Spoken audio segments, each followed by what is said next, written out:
Welcome back. You're watching Canadian Innovators. Joining me today is Peter Menzies, communications expert and senior fellow with the Macdonald-Laurier Institute. Now, Peter, a key part of the problem with what the Liberal government is trying to do here is the question of who actually are the decision makers who are choosing what it is exactly that Canadians are allowed to say, what they're allowed to see, and so on. And one thing that's quite clear is that the CRTC is going to be given immense new powers to decide what's acceptable and what is not. And you're a former vice chair of the CRTC. And what pitfalls do you see with this type of approach? Well, I think the interesting thing here is that people will point to this Bill C-11 and say, well, there's nothing in there that says the CRTC can control what you say and that sort of stuff. And to a certain extent, some of that's true. But this bill is an amendment to the Broadcasting Act.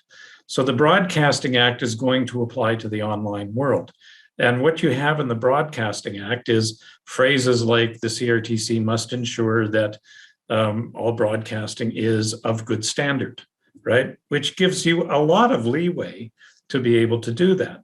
And it's true that the CRTC does, through the Canadian Broadcast Standards Council, ensure that things are of good standard, whether people are saying things deemed to be homophobic, racist, etc. Those things are not allowed on the airwaves through the Canadian Broadcast Standards Council. So there's no reason to think they wouldn't want to apply the same sort of standards to the internet, because this government believes that the internet is broadcasting. That's fundamentally not true. That's an error, because the internet is much more than broadcasting. Things like that appear to be broadcasting do take place on the internet, but the internet is not broadcasting. Anyways, so they apply these rules. You know, you can't swear over the airwaves, or swearing is limited. You certainly can't do it, you know, on your morning talk show and that sort of stuff. There's a 7-second delay. So it has all those powers, yeah. Yeah, that's worrisome. And the CRTC has been nothing but interventionist in so many instances in the past that to me, that alone should alarm Canadians, that so much power is being put in the hands of a bunch of appointed officials. These aren't elected people. They're appointed by the government of the day, and naturally will be, you know, will be in sync philosophically, you would think, with the government of the day as a result.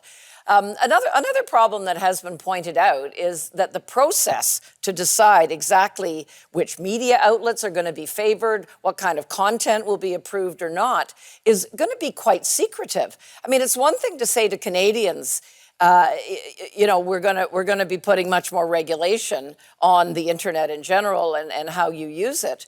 But it's quite another to say we're not going to tell you how we're going to do this. And in just the past week or so, we saw the federal government claim that Canadians didn't have a right to see which media outlets were currently getting their tax dollars in that great big bailout we saw of so-called legacy media, and how much money the various outlets were getting. And this is, of course, the previous subsidies that were given to media.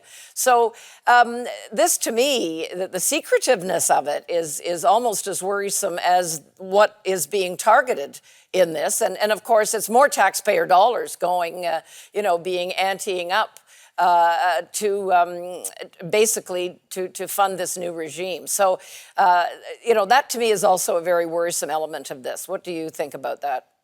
Yeah, well, the CRTC is not a very transparent organization. Traditionally, it's managed things like spectrum, which is an asset owed by the Crown and is a limited resource.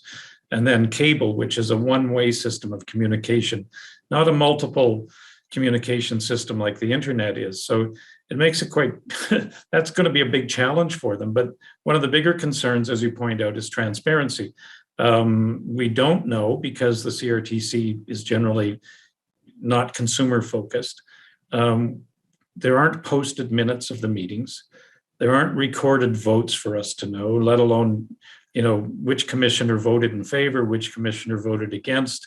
When I was there, commissioners used to quite frequently write dissents, which I think people actually found useful because they got a sense of what the issues were being debated and that sort of stuff. But it's been years since anybody's written a dissent.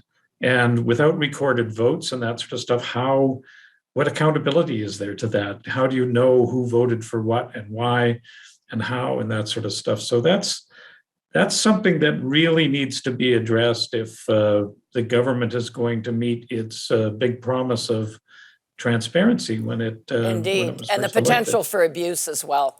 We need to take another quick break. Don't go away. You're watching Canadian Innovators.